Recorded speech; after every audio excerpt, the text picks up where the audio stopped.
Adiós DF o la CDMX. Tras la promulgación de la reforma política del Distrito Federal, la capital del país deja de llamarse así y se convierte en la Ciudad de México.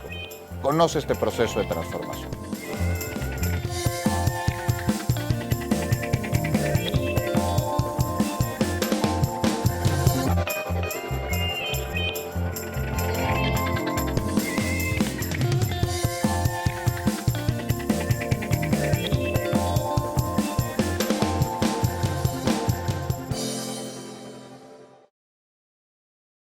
Las demarcaciones de la Ciudad de México sufrirán cambios.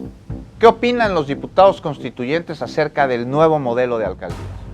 El modelo yo creo que es importante porque plantea la obligación subsidiaria de las autoridades de atender a la ciudadanía.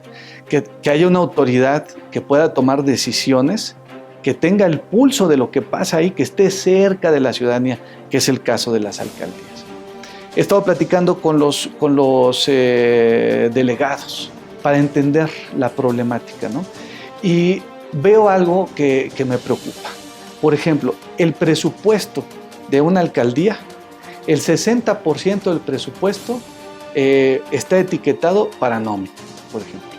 De manera que eso se atiende de manera central y el 60% no lo ven las alcaldías, sino directamente el gobierno central pagando a los empleados.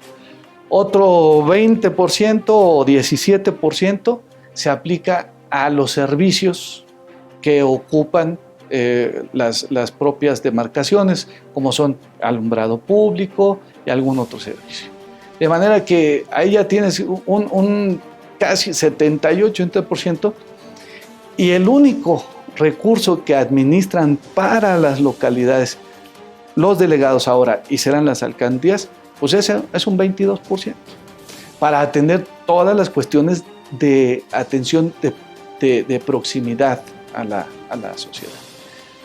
El tema es que ahora, aparte de estar batallando con su presupuesto a nivel central y esperando por un lado el gobierno federal, por otro lado el gobierno de la ciudad, le otorguen los recursos necesarios para atender esas necesidades que ellos sí viven día a día, ahora van a tener un consejo y van a tener concejales ahí que van a estarles diciendo que sí, que no, como sí, como no. El problema es que no incentivemos en esto un contrapeso no sano y que empiecen a filtrarse cuestiones partidistas o electorales y que ese consejo se constituya en un freno de la actividad pública de proximidad que debe hacer las alcaldías. Un tema que nos ocupa y sobre lo que vamos a trabajar es para fortalecer las alcaldías, esto es las delegaciones. Nosotros estamos absolutamente convencidos en el PAN que la primera autoridad a la que se acude es a la delegación. Y cuando tú vas a buscar a tu delegado, delegada, jefa delegacional y futuros alcaldes, ¿no? Cuando tú vas a buscar a tu alcaldesa, lo que no queremos es que te diga yo no puedo, no me toca, no tengo dinero o es facultad de otro. ¿Sí me explico? Porque es desafortunadamente muchas de las respuestas que te dan hoy los jefes delegacionales. O sea, Deslindan responsabilidades. Claro, y la verdad es que honestamente muchas de esas respuestas sí son ciertas. O sea, ellos te dicen, oye, es que no tengo dinero porque el dinero está centralizado en el gobierno de la Ciudad de México. O porque a veces te dice el jefe delegacional, oye, es que no me toca. O sea, no me toca, eso que me estás pidiendo no me toca, porque eso depende del gobierno central. O digamos, ese permiso que tú me estás reclamando a mí, que le dimos para que se construyera tal cosa o para que se abriera tal antro o lo que sea, yo no lo di y efectivamente hay muchas salidas de los jefes delegacionales porque no les toca hacerlo, porque no están facultados por ley para hacerlo o porque no tienen dinero. Nosotros en el PAN creemos que es necesario fortalecer las alcaldías para que así los alcaldes tengan mucho más recursos, mejores condiciones de trabajo y, por supuesto, más facultades para dar respuesta a la ciudadanía. Yo creo que aquí el tema central es buscar que el ejercicio de la autonomía de las alcaldías no vaya en perjuicio de la coherencia gubernativa y de la visión integral que debe de tener la ciudad como un organismo, digamos, único, como un organismo que funciona de manera integrada. Hay que hacer compatibles esas dos digamos, perspectivas y desde luego aquí lo que más me preocupa es el tema que ya comentaba, lo de los barrios originarios y comunidades indígenas que según el texto van a ser independientes, autónomos y autodeterminados, ¿no? Eso rompería totalmente la estructura de coherencia funcional de la ciudad. Pues yo creo que la transparencia puede ser. Yo creo que cuando el alcalde va a tener gente que lo puede revisar o que le pueda proponer, tiene que funcionar, sobre todo porque ahora vemos programas de útiles que lo hace el gobierno central y de repente cada delegación lo repite. Entonces es un recurso que se está perdiendo. Entonces ya con las alcaldías se puede tener más control y destinar los recursos que hay para el beneficio de la comunidad, y la comunidad tendrá que decidir también sus recursos. Entonces yo creo que es algo bueno, es algo que empieza a priorizar y los alcaldes tendrán que estar más controlados en cuestión de a dónde destinan los recursos y para qué. En esta Ciudad de México tenemos todo. Tenemos zona rural, tenemos zona industrial, tenemos zona moderna, tenemos de todo en esta ciudad. Presento una iniciativa para que las alcaldías tengan la facultad de,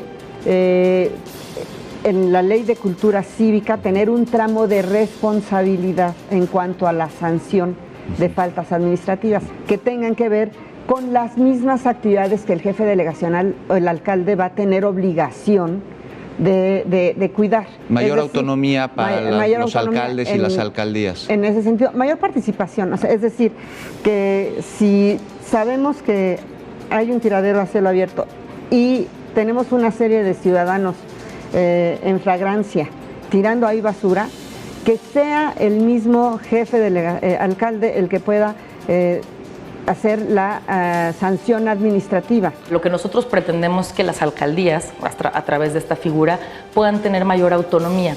Sin duda la parte hacendaria, pues bueno, ya es muy claro y tampoco nosotros buscamos contravenir lo que ya existe en la Constitución Federal, pero sí esperamos que puedan tener mejores mecanismos de interlocución con otras alcaldías, incluso con los municipios pues, de los estados que son nuestros vecinos. Y creo que la parte metropolitana será fundamental. Tenemos una población flotante diaria enorme de todos nuestros amigos del Estado de México y de otras entidades que nos visitan, y si no nos ponemos de acuerdo con ellos, nunca vamos a tener las posibilidades de movilidad, de gestión de residuos sólidos, del agua que hoy requerimos para poder vivir pues en mayor armonía con todos ellos. ¿Yo por qué lucho? Porque 500,000 habitantes sea un número suficiente para un alcalde. Porque ahora hay concejales. Y los concejales, la parte más importante que tienen es que vigilan el ejercicio del presupuesto. ¿Cómo hacer para que los concejales que representan los intereses ciudadanos así lo hagan y no representen intereses partidistas? A ver, el pertenecer a un partido político es un derecho. Entonces, no se le puede pedir a las personas que no tengan partido político para participar, es imposible. Y también, tampoco se le puede pedir que tenga normas contrarias a las de su partido. Si se inscribió en ese partido es porque le gusta y va a seguir esas normas. De modo que las personas adultas normalmente sabemos distinguir entre lo que es privado y lo que es público. La Ciudad de México no solo se vive, también se escribe. Hagamos historia, eres parte del proceso. Participa, mantente informado a través de la señal de Capital 21.